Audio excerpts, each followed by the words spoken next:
पर्यावरण विद्यालय में असेंबली की क्या भूमिका है? या मैं अगर ऐसे थोड़ा जानने की कोशिश करूँ कि ये असेंबली क्या चीज़ है?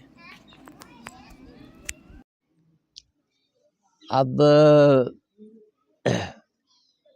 मैं तो ये कहूँगा कि 90% जो हम कर रहे हैं बच्चों के साथ वो असेंबली है।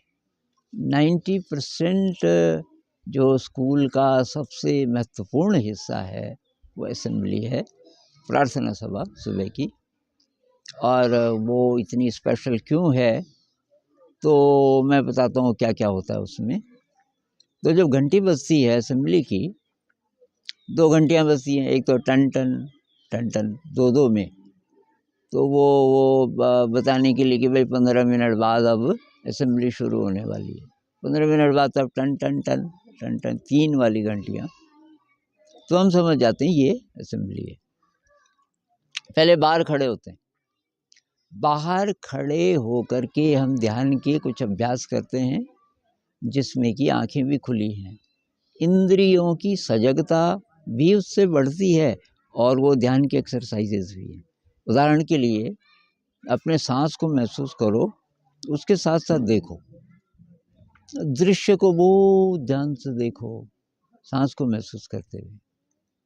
तो ये एक ध्यान विधि भी है और इससे आँखें ज़रा ज़्यादा देखेंगी, देखने की क्षमता बढ़ेगी और आपकी नज़र और अच्छी हो जाएगी। लगातार करेंगे तो आपकी नज़र और तेज होती जाएगी। वैसे ही सुनते हुए और देखते हुए और शरीर को भी महसूस करते हुए। तो इसमें बहुत सारे वेरिएशंस हैं और ये हम करीब 10-12 मिनट बाहर खड़े होकर करते हैं। इसके बाद हम ध्यान में चलते हुए असेंबली के अंदर जाते हैं, प्रार्थना सभा के अंदर जाते हैं। वो सब बच्चों के हाथ में होती है। प्रार्थना सभा को तैयार करना, ज़रा साफ सूफ करना, पहले वाद्य यंत्रों को सजाना और प्रार्थनाएं लिखना कि आज कौन कौन सी प्रार्थनाएं गाई जाएंगी इत्यादि, वो सब बच्चों के हाथ में। तो वहाँ फिर हम बैठकर पहले ध्यान करते हैं, ऐसे ही 10-12 मिनट बैठ के ध्यान करते हैं, आंखें बंद करके सांस को, शरीर को महसूस करते हैं। उसमें भी वेरिएशंस हैं, विजुअलाइजेशन भी है कि आप किसी दृश्य की कल्पना करो और उसको देखते देखते आपकी आंखें तो बंद हैं, आपका शरीर उड़ करके जा रहा है। तो ये हुआ। इसके बाद संगीत शुरू होता है।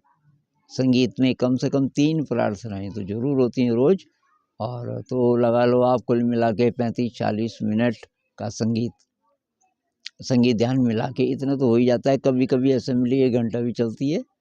तो उसमें जो होता है, मैंने एक किताब लिखी है छोटी सी इसके बारे में, कॉन्शियस इवोल्यूशन, कि ये जो प्रार्थना जो है ये क्या करती है, ये कैसे नए समाज का निर्माण करती है, ये कैसे हमारे मस्तिष्क का विकास करती है, कैसे हमारे अंदर सद्भावना पैदा करती है, कैसे हमें ज़्यादा इंटेलिजेंट बनाती है, ज़्यादा कंपैशनेट बनाती है, हमारे अंदर नई नई जो छुपी हुई भावनाएं हैं वो पैदा होती हैं, करुणा, वात्सल्य, विनम्रता, कृतज्ञता, ये सारे जो बहुत दुर्लभ फीलिंग्स हैं, ये सब असेंबली में अपने आप हमारे अंदर विकसित होती रहती हैं। तो असेंबली मेरे हिसाब से असली चीज़ है हमारे स्कूल में।